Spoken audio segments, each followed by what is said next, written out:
l'alimentation. Donc pour avoir une qualité d'alimentation qui soit à la fois diversifiée avec des produits sains, il faut avoir une production agricole amont, c'est-à-dire qu'on part de l'enjeu en amont, qui soit une production agricole qui soit de qualité, qui soit aujourd'hui avec des meilleurs rendements et surtout des meilleures méthodes de production.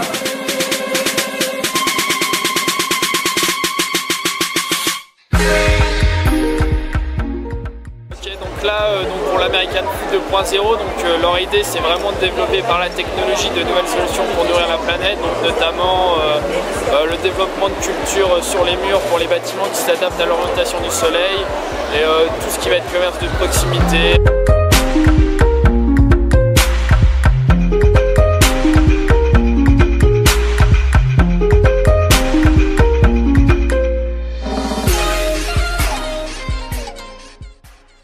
On a été accueillis très chaleureusement aujourd'hui par l'entreprise Lenovo. C'était très intéressant comme présentation parce qu'il y avait beaucoup de recoupes avec ce qu'on voit en cours à l'ESSEC. Ils ont une nouvelle campagne qui s'appelle Good Weird, c'est-à-dire être différent mais dans le bon sens. Et c'est un beau challenge, ils ont des produits très innovants et on leur souhaite beaucoup de succès parce qu'ils le méritent.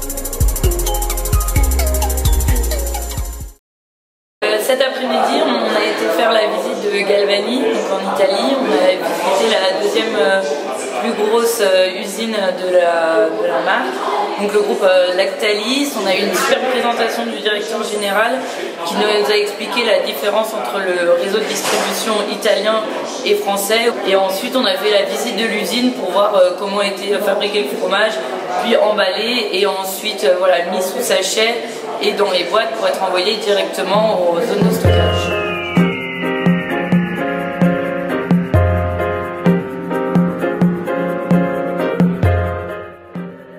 Donc on a eu la conférence DS, c'était assez intéressant parce qu'on a pu voir des techniques de marketing un peu différentes.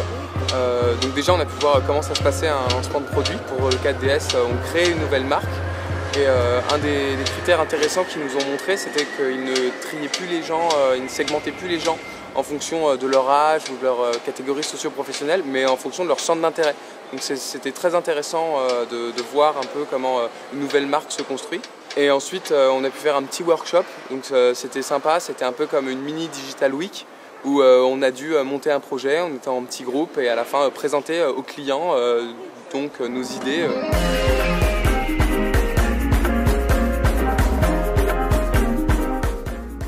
Il a donné plein pouvoir aux 22 régions sur 3 matières, la sécurité, l'éducation et la santé. Lundbeck est venu nous faire une présentation, donc c'était une présentation très intéressante et ça nous a vraiment ouvert sur l'aspect sociopolitique et l'aspect international de l'industrie pharmaceutique. C'était très important qu'un pays mette des investissements dans l'industrie pharmaceutique pour que celle-ci se développe dans ce pays.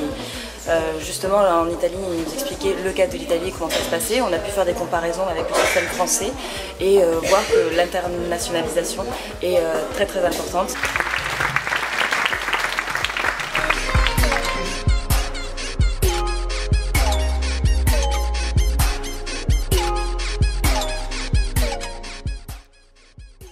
Cet après-midi, on a visité la Fondation Prada, parce que Milan, c'est aussi la mode et de la culture.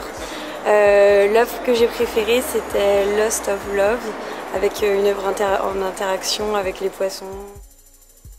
Une conclusion sur cette semaine à Milan pour l'expo et plus encore. Je trouve qu'on a passé une excellente semaine, on a eu plein de surprises, on a vu plein de choses intéressantes, surprenantes. Donc au niveau de la découverte du monde économique en Italie, des entreprises, on a eu de la chance. Maintenant, je voudrais aussi faire une spéciale dédicace à cette 30e promotion. Je voudrais vous féliciter parce que vraiment, vous avez été super, à l'heure, avec plein de questions très intéressantes. Vous avez bluffé toutes les personnes qui nous ont accueillis. Donc bravo à tous, que ça continue pendant toute l'année, puis que ça continue pour le prochain voyage, parce que l'année n'est pas terminée. On a encore un digital trip à Dublin, j'espère que ça sera aussi bien.